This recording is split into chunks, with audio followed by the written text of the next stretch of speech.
You have to pay attention to that, because you're going to have to, you can only have sex for so long. At some point in your life, you're going to have to talk to the person. And if y'all not talking about things that y'all both like, you are going to be miserable. You're going to be miserable. I was in a very long-term relationship. If any of y'all know from my previous videos, I was in a relationship pretty much my whole life. And I loved him to death. We're still cool. You know what I'm saying? But we can't be together because I'm the type of person like that couple. I want to be up at 6 in the morning working out. He's probably waking up at 6 p.m.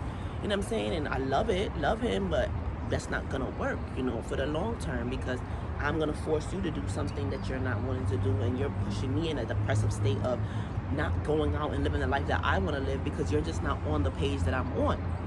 So this also applies, like, how do you feel when you're not with the person? Now, when you're not with this person, you should be missing them. You should be missing them. You should be saying, and when I say miss, I don't say, what are they doing? Who are they with? Where are they at? I hope they're not fucking someone else. I hope they're not messing with someone else. I hope they're not talking to another girl. Oh my gosh, who could they be texting if they're not talking to me? That's not missing. That's depressing, that you have to feel that way about someone who supposedly loves you and you love. You should be thinking about, oh, when am I going to see them next? Oh, I'm going to plan. What are we going to plan to see each other? When's our next vacation? When are we going to hang out again? When are they going to come see me? When am I going to come see them? When they come see me, what am I going to cook? When I go see her, what am I going to buy her? What gift am I going to get her? What roses am I going to get her? That is what you're supposed to be thinking about when you're in a relationship. You're not supposed to be thinking about, oh, what they're doing, who they're with. You're not supposed to be Googling ways how to get a woman to stay, how to get a woman to chase you, how to get a man to chase you. If you doing all of that, sis, if you doing all of that, baby boy, one, you're a manipulator. Stop, go away. Two, you're not going to end up happy. You're going to end up hurting someone, which is going to in turn hurt you if you're a normal human being with feelings. And then that person's gonna be hurt because you're not genuinely connecting with them. You're not genuinely finding out what makes them happy. You're trying to just make them want you. That does not last. My desires are fleeting. Your desires are fleeting. Your connections are more important than your temporary desire to do something. When you're depressed, when I say depressed, meaning this person is bringing you down, this person is making you feel like you're not worthy of doing the things you have to do, or this person is making you feel like you have to be so consumed with their life that you can't even focus on yours, you are focusing, you have one of the red flags, depressing. You need to kick rocks, because there's someone out there who is going to say all the things you want to hear. I'm telling you, do not listen to anybody when they say, oh, you have to compromise. Oh, no one's perfect. It's not about perfect. If y'all don't click, y'all don't click. If y'all don't get along, y'all don't get along. If I like peanut butter jelly and you never even had peanut butter jelly, it's really gonna be frustrating to me to keep explaining to you about this peanut butter and jelly. Yes, I could give you the peanut butter and jelly. If you like it, okay.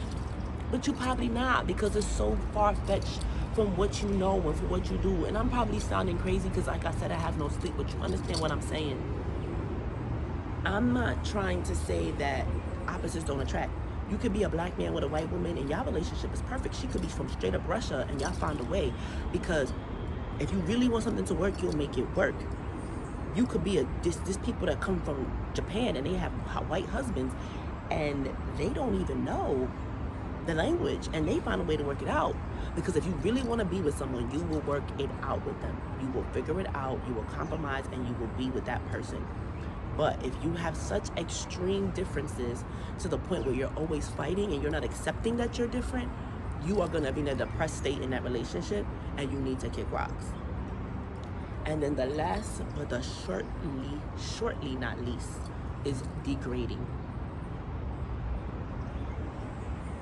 How does this person talk to you? I'm about to have tears in my eyes. Mija, llorarás. Llorarás. Porque how does this person make you feel? Maya Angelou said it. People don't remember what you said. They don't remember what you did. They remember how you made them feel. How does this person make you feel? Are you able to come to them and talk to them about your feelings without them bashing you or yelling at you or telling you, oh, sorry you feel that way, or I don't, what is that? What is that? The reason those relationships with people from two opposite places work is because they're willing to compromise and understand the other person's reality, and they're willing to come into that world so that they can make that person happy. Okay, boo, I know you from Russia. I don't like Russian food. I like soul food, but I'm gonna have to learn to cook it. I'm gonna have to learn to like how you cook this food because this is what you like. And if I don't, then we're gonna have to order out. But you are more important in this meal, so we'll figure it out. Y'all want to be mad picky, talking about, oh well, she don't, well, she do this or she do that or he do this, he do that. How does a person make you feel? Do you feel safe? Do you feel like you could talk to them? Do you feel like you could trust them when they're not around you? Are you worrying if, do you feel like, okay, I don't feel like this person's out with these other people and entertaining other people? Those feelings are great. I was in a long-term relationship and we had our issues, but I never felt that he was out with someone else. I never felt that he was texting someone else behind my back. I always felt like I could trust him in that aspect, and you deserve that feeling. And if not, you're being degraded. If someone is not trying to understand your feelings, they're degrading you, because what they're doing is they're gaslighting you. They're making you feel like what you're feeling is not real and that it's not worth discussing and it's not worth feeling. For someone to say, well, if that's just what you feel, that has nothing to do with me. Or for someone to say, well, I'm sorry you feel that way, that's not what it is. No, jerk. Explain to me why you're doing what you're doing, or why you're behaving the way you're behaving, so that whatever it is that I'm perceiving, I can handle it on my own. But if you're just gonna leave it, well, sorry, that's how you feel, then I'm just left with that perception. It's up to you to change that, and for me to know that you got me. I'm building trust with you. I'm building connection with you. It's degrading for you to tell me that my feelings aren't valid because that's not what you meant for me to feel. It doesn't matter what you meant. That's how I am perceiving this. And if you care about me, you'll communicate with me enough. You would communicate with me respectfully, and you will communicate with me in a loving way to understand why I'm feeling this way, so that I don't ever feel that way again. Calling you names, calling you, calling you names, or like comparing you to other women. If this man is showing you other women, or telling you about the women he slept with, or showing pictures of the women he's with, especially if they look nothing like you, he is degrading you. He's trying to put you down. He's trying to make you feel like you have to compete. He's trying to make you feel like your feelings aren't valid. That person is not for you. That is a red flag. Run, and run far. You shouldn't even know what your man's ex look like.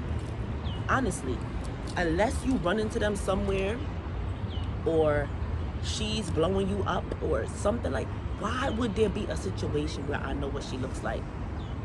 What would be the situation? Unless I don't know how y'all get down. Maybe y'all be dating old friends or something like that, but I don't need to know my man's exes. I don't need to know what they look like. I don't need to know their name. I don't need to know what they do. I don't need to know their job. I don't know about their children. I don't need to know about their sexual performance. I don't need to know anything about them. I need to know about you and how you feel about me, and how much you love me, and what you want to do with me, and how you want to grow with me, and how you want to get through life with me, and how we're going to develop each other. If a man is talking about his ex, or someone he was sleeping with, or someone he was in a relationship with, or some situationship with, someone that he was fucking, let's just get out there and say it, someone he was sleeping with, someone that he was sleeping all the way with, he is degrading you.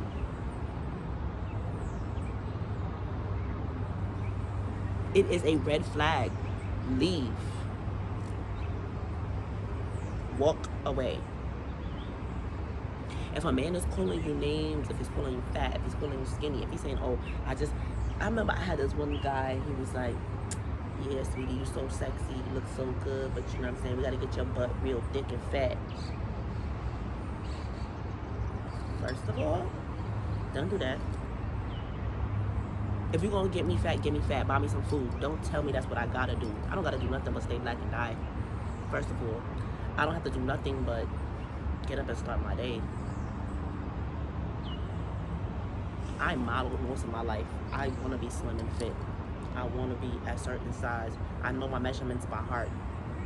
So for you to come at me and tell me I need to grow something, go get you a big chick. Go get you that chick that you want. If a dude is saying, oh, you know, if you could just lose a little bit of weight, sweetie, you'd be so sexy. You know what I'm saying? Like your body would be perfect. Just lose a little weight. I'm not saying that if it's for health purposes, or like if you really are at a place in your life where you know that you're not at a healthy weight and you need to lose that weight that you shouldn't. But if he's telling you that what's gonna make you beautiful, or if he's telling you like that's what you need to do for y'all to really pop off together, he's degrading you. He should be bringing you breakfast. He should be helping you with your meal planning. He should be giving you workout ideas. That's how you uplift and motivate somebody to do something and make them be with you. If your woman is nagging you or bothering you about a past relationship or saying hurtful things, showing off your ex or saying things about your ex is degrading, let them know, yo, that person's not in my life anymore. You are now. And I really want to, get to know you. There's certain ways you have to learn to speak to the person you care about, or you're going to lose them forever. And you're never going to have a chance with them again. So is it worth you having that little snappy comeback? Is it worth you, proving that point in that moment to lose that person forever?